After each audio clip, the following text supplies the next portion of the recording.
Hello friends, welcome to my YouTube channel. नमस्कार, मैं doctor कोमल बहल। दोस्तों, इस एपिसोड में हम लोग पढ़ेंगे तुलनात्मक अध्ययन का पार्ट नंबर 3, जिसमें हम मोस्ट इम्पॉर्टेंट पॉइंट्स डिस्कस करेंगे। यूजुअली जो आपकी पीजी एंट्रेंस की तैयारी के टाइम छूट जाते हैं या फिर आप उसके एक्स्ट्रा नोट्स नहीं बना पाते हैं, इन्हीं सारे पॉइंट्स को हम लोग जो है डिस्कस करेंगे एंड आपको लर्न करवाएंगे। एंड इस वीडियो को बार बार देखिए ताकि ये पॉइंट्स जो हैं जो छूट जाते हैं आपके और एग्ज़ाम के पॉइंट ऑफ व्यू से बहुत इंपॉर्टेंट पॉइंट्स होते हैं, ये आपको अच्छे से लर्न हो जाएं। तो चलिए दोस्तों, स्टार्ट करते हैं। स्टार्ट करने से पहले यदि आपको चरक का बूस्टर बैच ज्वाइन करना है, जिसमें हम 2 हफ्तों में कंप्लीट चरक संहिता नोट्स के साथ आपको प्रोवाइड करेंगे, लर्न करवाएंगे, क्लासेस देंगे एंड क्लासेस एंड नोट्स आपके पास फॉर लाइफ टाइम रहेगी। अगर आपको वो ज्वाइन करना है तो आप कमेंट बॉक्स में कमेंट कर सकते हैं। अफोर्डेबल फ़ीस में हम लोग आपको वो कोर्स प्रोवाइड कर देंगे। तो चलिए आगे बढ़ते हैं। सबसे पहले हम इसमें याद करेंगे कि शस्त्र कर्म, वेरी इंपॉर्टेंट। शस्त्र कर्म किसने किस प्रकार के बताए हैं, कितने प्रकार के बताए हैं। तो सबसे पहले है कि आचार्य सुश्रुत ने शस्त्र कर्म जो है 8 प्रकार के बताए हैं, जो हैं छेदन, भेदन, लेखन, वेधन, एशन, आहारण एंड सीवन विश्रावन। ठीक है, छेदन, भेदन, लेखन, वेधन, एशन, आहारण, सीवन एंड विश्रावन। आचार्य चरक ने 6 प्रकार के बताए हैं। 6 में से उन्होंने एशन और आहारण क्रम जो सुश्रुत जी का है वो नहीं बताया है, बाकी सारे सुश्रुत जी वाले सेम हैं। ठीक है, एशन एंड आहारण क्रम जो है नहीं बताया। एशन का मतलब क्या होता है? एशन का मतलब होता है प्रॉबिंग करना, ठीक है, और आहारण का मतलब होता है एक्सट्रैक्शन करना, ठीक है, किसी चीज़ को खींच के बाहर निकालना।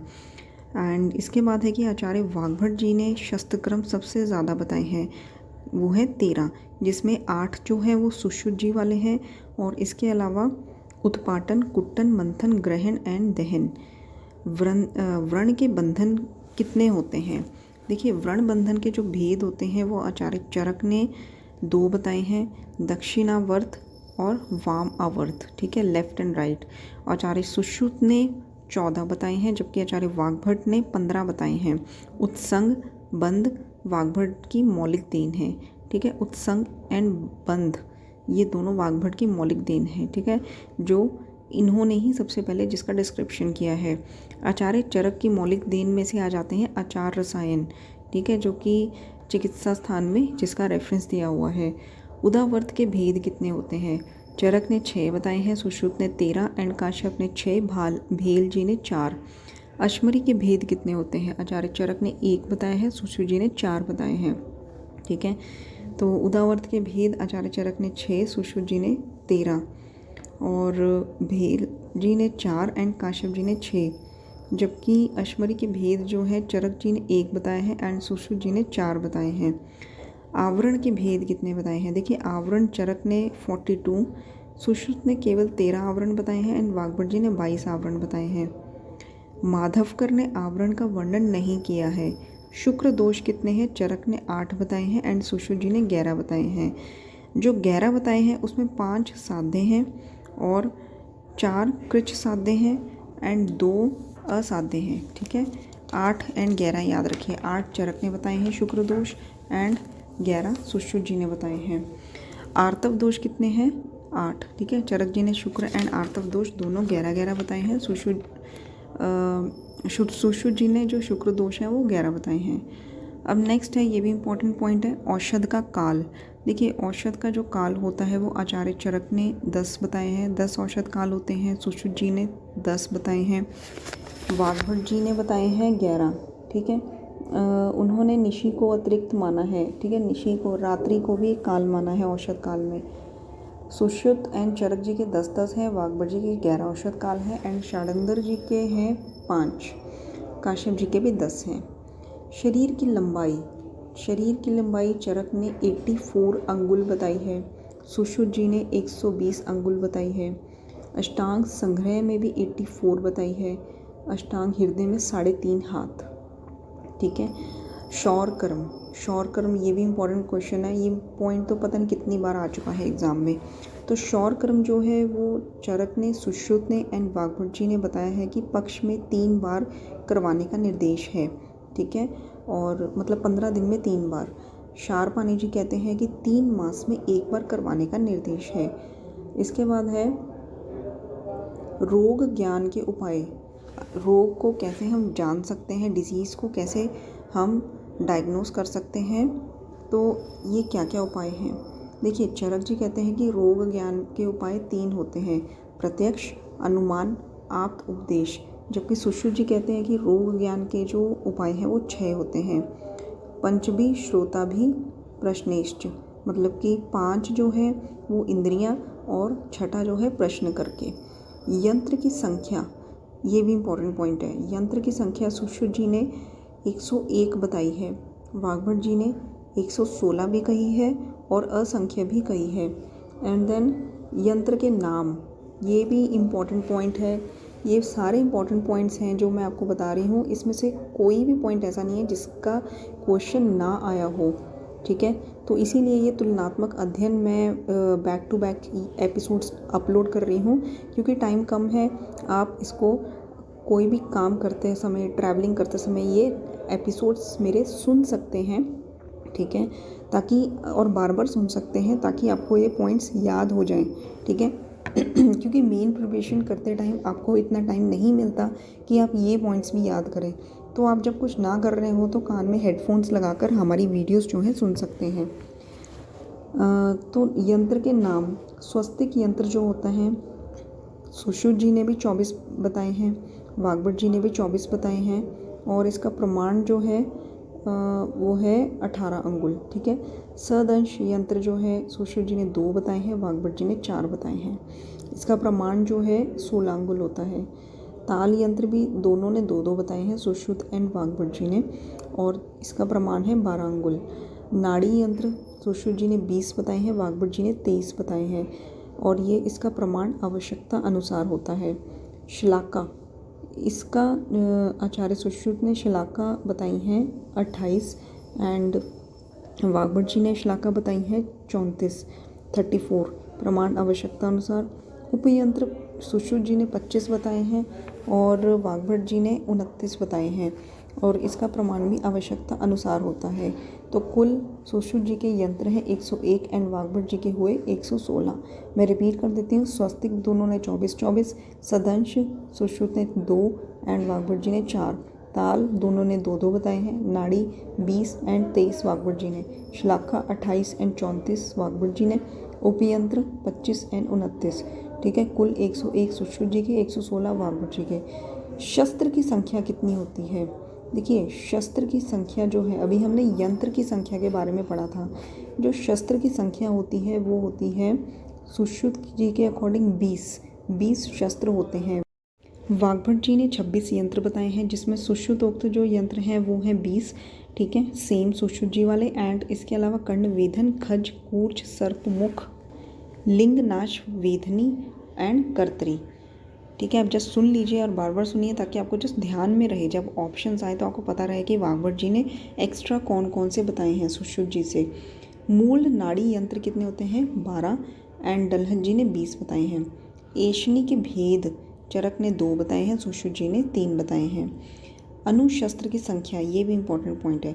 अनुशस्त्र आचार्य सुश्रुत ने 14 बताए हैं एंड वाग्भट जी ने 12 बताए हैं, ठीक है, 14 एंड 12। क्षार, अब क्षार के भेद कितने होते हैं? देखिए, चरक जी ने 2 बताए हैं, सुश्रुत जी ने 2 बताए हैं, और दोनों ने सेम ही बताए हैं, पानी है एंड प्रतिसारणीय। और क्षार के जो, देखिए, प्रतिसारणीय के मृदु, मध्य और तीक्ष्ण 3 भेद होते हैं, ये भी याद रखिए। एंड इसके अलावा जो गुण हैं, चरक जी ने क्षार के गुण 10 बताए हैं एंड सुश्रुत जी ने 8 बताए हैं। दोष कितने होते हैं क्षार के? 8, ठीक है। एंड अग्निकर्म की जो विधि होती है, सुश्रुत जी ने 4 प्रकार की विधि बताई है एंड वाग्भट जी ने 7 प्रकार की बताई है। जो 4 प्रकार की है वो कौन सी है? वलय, बिंदु, विलोखा एंड प्रतिसारण। और 7 प्रकार की है वो कौन सी है जो वाग्भट जी ने बताई है? इन्होंने 4 तो सुश्रुत जैसे सेम बताए हैं, वलय, बिंदु, विलोखा एंड प्रतिसारण। एंड इसके अलावा अर्धचंद्र, स्वस्तिक एंड अष्टापद, ठीक है, अर्धचंद्र, स्वस्तिक एंड अष्टापद। शल्य की जो गतियाँ होती हैं शल्य की गतियाँ कितनी होती हैं? शल्य की गतियाँ जो होती हैं आचार्य सुश्रुत ने 5 बताई हैं, अष्टांग संग्रह ने 3 बताई हैं, अष्टांग हृदय ने 5 बताई हैं, ठीक है। ऋतुकाल जो है ऋतुकाल जो है चरक जी ने एंड सुश्रुत जी ने ऋतुकाल 12 दिन का बताया है। ठीक है, ये 12 दिन कैसे बताए हैं? गणना मासिक स्राव के अंतिम दिन से होती है इसकी। ठीक है, सपोज फर्स्ट 1 तारीख को मेंसेस आई किसी भी महीने, 5वें दिन मेंसेस कंप्लीट हुए तो 5वें दिन से गणना शुरू हो जाती है। तो 12 दिन होते हैं ऋतुकाल के। वाग्भट जी ने और भाव प्रकाश जी ने 16 दिन बताए हैं। ठीक है, उन्होंने मासिक स्राव के प्रथम दिन से ही गणना स्टार्ट कर दी है, जबकि चरक एंड सुश्रुत ने मासिक स्राव के अंतिम दिन से गणना स्टार्ट की है। एंड मनुस्मृति और विधेय में 16 दिन बताए हैं। रजो दर्शन की आयु कितनी होती है? ये इंपॉर्टेंट पॉइंट्स हैं कि रजो दर्शन की आयु देखिए, सुश्रुत जी ने 12 वर्ष बताई है, काश्यप जी ने 16 वर्ष बताई है। 12 वर्ष, 16 वर्ष, भाव प्रकाश जी ने भी 16 वर्ष बताई है। ठीक है, एंड मैथुन निषिद्ध दिन कौन सा होता है? सुश्रुत जी ने कहा है कि प्रथम 3 दिन और 13वीं रात्रि, ये मैथुन का निषिद्ध दिन होता है। वाग्भट जी ने प्रथम 3 दिन एवं 11वीं एवं 13वीं रात्रि बताई है। ठीक है, अस्थि की संख्या क्या है? देखिए, प्रथम 3 दिन कौन से हो गए? जो मेंस्ट्रुअल साइकिल के पहले 3 दिन होते हैं। ठीक है, एंड जो इसके अलावा 13वीं रात्रि सुश्रुत जी ने बताई है एंड वाग्भट जी ने 11वीं एंड 13वीं रात्रि बताई है। ठीक है, और अस्थि की संख्या क्या होती है? देखिए, अस्थि की जो संख्या होती है, आचार्य चरक एंड काश्यप ने 360 मानी है। ठीक है, और सुश्रुत जी ने भेल ने 300 मानी है। आयुर्वेद विज्ञान में 264 अस्थि की संख्या बताई हुई है। ठीक है, और आपने ये याद रखना है कि चरक ने 360, सुश्रुत ने 300, बाकी चरक के साथ काश्यप जी ने भी सेम माना है, सुश्रुत के साथ भेल जी ने भी सेम माना है। शाखा में कितनी होती है? 120, एंड मध्य शरीर में कितनी होती है? 117, एंड ग्रीवा से ऊपर कितनी होती है? 63। ठीक है, एंड आधुनिक मतलब मॉडर्न मेडिकल साइंस में 206 अस्थियाँ मानी जाती हैं। संधि की संख्या कितनी होती है? चरक जी ने संधि की संख्या बताई है 200, जबकि चरक जी ने धमनी की संख्या भी सेम बताई है 200। सुश्रुत जी ने धमनी की संख्या 24 बताई है। एंड संधि की संख्या सुश्रुत जी ने कितनी बताई है? 210, उन्होंने 10 संधियाँ एक्स्ट्रा बताई हैं। ठीक है, और इसके अलावा है, मैं आपको बताती हूँ, संधियाँ अगर देखी जाए तो मध्य शरीर में 59 होती हैं, शाखा में 68 होती हैं, एंड ग्रीवा से ऊपर 83 होती हैं। स्नायु की संख्या कितनी है? चरक ने 900 बताई है, सुश्रुत जी ने भी 900 बताई है। पेशी की संख्या कितनी बताई है? चरक जी ने 400 बताई है, सुश्रुत जी ने 500 बताई है। ठीक है, और इसके अलावा गर्भस्राव की संज्ञा, सुश्रुत जी ने गर्भस्राव तब माना है जब 4 मास तक, मतलब कि प्रेगनेंसी होती है, 4 मास तक अगर किसी भी मास में गर्भस्राव हो जाता है तो वो गर्भस्राव की संज्ञा होती है। वाग्भट जी ने भोज ने 3 मास तक मानी है। गर्भपात जो है इसकी संज्ञा सुश्रुत जी ने 5वें और 6वें मास तक मानी है। नाड़ी रोग कितने होते हैं? सुश्रुत जी ने 8 बताए हैं, माधव जी ने एंड भाव प्रकाश जी ने 5 बताए हैं। ठीक है, तो दोस्तों यहाँ तक था। इसके बाद हम आगे आपको बताएंगे शूक दोष के बारे में, मुख रोगों के बारे में, ENT का बताएंगे आपको काफ़ी, तो उसमें क्या क्या इंपॉर्टेंट पॉइंट्स हैं जो आपको लर्न करने हैं। ठीक है, तो आई होप आपको ये एपिसोड्स हमारे यूज़फुल लग रहे होंगे। अगर यूज़फुल लग रहे हैं तो प्लीज़ कमेंट बॉक्स में कमेंट करिए। अगर आपकी डिमांड है कि ऐसे एपिसोड्स और बनाए जाएँ तो मेन कोर्स के साथ, हम ऐसा नहीं कि मेन कोर्स नहीं दे रहे, मेन कोर्स में हमने कंटिन्यू करा हुआ है चैप्टर नंबर 15 चरक चिकित्सा स्थान का गृहिणी रोग, जिसका हम पार्ट 3 भी अपलोड कर देंगे। तो अगर आपको ये जो तुलनात्मक अध्ययन के एपिसोड्स चाहिए मेन कोर्स के साथ तो प्लीज़ कमेंट बॉक्स में कमेंट करिए, हम और भी ऐसे एपिसोड्स आपको बना के देंगे बैक टू बैक। धन्यवाद।